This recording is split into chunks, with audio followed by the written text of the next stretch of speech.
ಸ್ನೇಹಿತರೆ, ಎಲ್ರಿಗೂ ನಮಸ್ಕಾರ. ಕನ್ನಡ ನಾಡಿನ ಹೆಮ್ಮೆಯ ಕೋಟೆ ಚಿತ್ರದುರ್ಗದ ಕೋಟೆ ಮತ್ತೊಂದು ವಿಡಿಯೋಗೆ ಸ್ವಾಗತ. ನೀವು ಇಲ್ಲೇ ನೋಡ್ತಾ ಇದ್ದೀರಾ, ಎರಡು ಕುಳಿ ತರ ರಚನೆ. ಇದು ಕುದುರೆಗಳು ಈ ಕಲ್ಲಿನ ಮೇಲೆ ಮತ್ತೆ ಆನೆಗಳು ಕಲ್ಲಿನ ಮೇಲೆ ನಡ್ಕೋಗ್ಲಿಕ್ಕೆ ಮಾಡಿರುವಂತ ಜಾಗ. ಸೊ ಇಲ್ಲಿ ನಡ್ಕೋಗ್ತಿದ್ವು. ಸೊ ಇಲ್ಲಿ ಶಾಲಾ ಮಕ್ಕಳು ಇವತ್ತು ಬೇಜಾನಿದ್ದಾರೆ.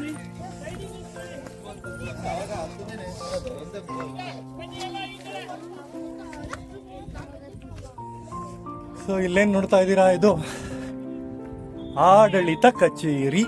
ನೋಡಿ, ಇದು ಮಣ್ಣಿನ ಗೋಡೆ. ನೀವು ಇಲ್ಲಿ ನೋಡ್ಬೋದು, 500ರಿಂದ 600 ವರ್ಷಗಳ ಹಳೆಯ ಮಣ್ಣಿನ ಗೋಡೆ. ಅದ್ರ ಮೇಲೆ ಗಾರೆ ಕೂಡ ಮಾಡಿದ್ದಾರೆ. ಈಗ ನೀವೇನು ಪ್ಲಾಸ್ಟಿಂಗ್ ಅಂತ ಕರಿತೀರಾ, ಗಾರೆ ಕೂಡ ಮಾಡಿದ್ದಾರೆ. ಈ ಮಣ್ಣಿನ ಗೋಡೆ ಹೇಗೆ ಕಟ್ಟಿದ್ರು ಅಂದರೆ, ಜೇಡಿ ಮಣ್ಣು, ಸುಣ್ಣ, ಬೆಲ್ಲ, ಅಂಟುವಾಳದ ಕಾಯಿ, ಭತ್ತದ ಹೊಟ್ಟು, ಇದನ್ನೆಲ್ಲ ಆನೆ ಕೈಲಿ ತುಳಸಿ ಕಟ್ಟಿರುವಂಥ ಗೋಡೆ. 500ರಿಂದ 600 ವರ್ಷಗಳ ಹಳೆಯ ಗೋಡೆ.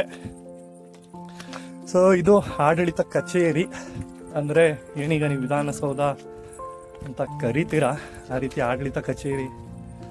ಸೊ ಇದ್ರ ಒಳಗಡೆ ಕಂದಾಯ ಇಲಾಖೆ ಮತ್ತು ಈ ನಾಣ್ಯ ಪ್ರಿಂಟ್ ಮಾಡ್ತಿದ್ರು, ಅಂದರೆ ಟಂಕಸಾಲೆ ಅದಿತ್ತಿಲ್ಲಿ.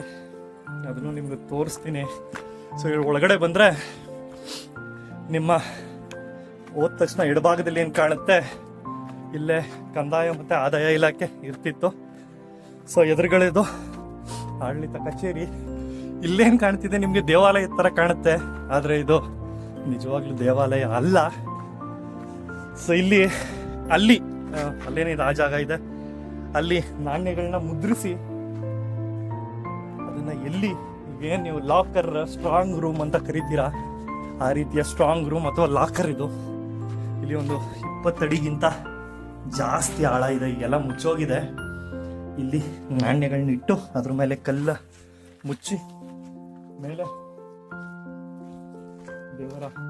ದೇವಾಲಯ ಮೀನ್ಸ್ ಶಿವಲಿಂಗ ಇಟ್ಟಿದ್ರು. ದೇವಾಲಯ ಥರ ಕಾಣುತ್ತೆ, ಆದರೆ ಇದು ಒಂದು ಸ್ಟೋರ್ ರೂಮ್, ಸ್ಟ್ರಾಂಗ್ ರೂಮ್. ನೋಡಿ, ಇದು ಮಣ್ಣಿನ ಗೋಡೆ. ಇದ್ರ ಮೇಲೆಲ್ಲ ಮೇಲೋದಿಕೇನು ಇತ್ತು, ಅದ್ರ ಮೇಲೆ ಗಾರೆನೂ ಕೂಡ ಮಾಡಿದ್ರು, ಆದರೆ ಈಗೆಲ್ಲ ಬಿದ್ದೋಗಿದೆ.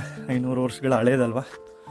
ಸೊ ಈ ಮೂರನೇ ಯುದ್ಧ ಆದಾಗ, ಯಾರಿಗೆ ಯುದ್ಧ ಅಲ್ಲ, ಮೂರನೇ ಕುತಂತ್ರ ಮಾಡಿ ಯಾವಾಗ ಈ ಹೈದರಾಲಿ ನಮ್ಮ ಮದಕರಿ ನಾಯಕರನ್ನು ಬಂಧಿಸ್ತಾನೋ, ಆಗ ನಮ್ಮ ಊರ ದುರಾಸೆಗೆ ಎಲ್ಲಿ ಹಣಕಾಸನ್ನ ಇಟ್ಟಿದ್ದಾರೆ ಅಂತ ತಿಳಿಸ್ಕೊಟ್ಟಾಗ ಹೈದರಾಲಿ ಇಲ್ಲಿದ್ದ ದುಡ್ಡನ್ನೆಲ್ಲ ಅಪಹರಿಸ್ಕೊ ಹೋಗ್ತಾನೆ. ಅದು ಈ ಜಾಗ. ಸೊ ಟಂಕಸಾಲೆ ಅಥವಾ ಆಡಳಿತ ಕಚೇರಿ. ಸೊ ಇದು ಈ ವಿಡಿಯೋದ ಮಾಹಿತಿ. ಮುಂದಿನ ವಿಡಿಯೋದಲ್ಲಿ ಮತ್ತೆ ಸಿಗ್ತೀನಿ. ನೋಡಿ, ಇದು ಮುಖ್ಯ ದ್ವಾರ. ಎಲ್ರಿಗೂ ನಮಸ್ಕಾರ, ಧನ್ಯವಾದ.